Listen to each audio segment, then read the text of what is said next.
ఇదంతా అని మనకి తెలుసు. అది తెలిసి కూడా మనమే ఎక్కువ ప్రేమ పెంచుకున్నాం. ఎంతైనా మనం కేర్ టేకర్స్ మాత్రమే. ఎంత ప్రేమ పెంచుకున్నా దగ్గర అవుతాం, కానీ సొంతం అవ్వలేం కదా.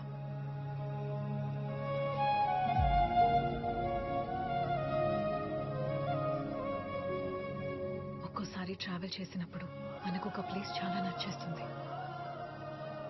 నేను నచ్చేసిందని అక్కడే ఆగిపోతే ముందుకి వెళ్ళలేం కదా. ఇక్కడ మన ఫీలింగ్స్ మాత్రమే కాదు, ఖుషి ఫ్యూచర్ కూడా. ఫస్ట్ టైం నేను ఇలాగ ఎమోషనల్ గా మాట్లాడుతుంటే నువ్వు లాజికల్ గా మాట్లాడుతున్నావు. I'm sorry.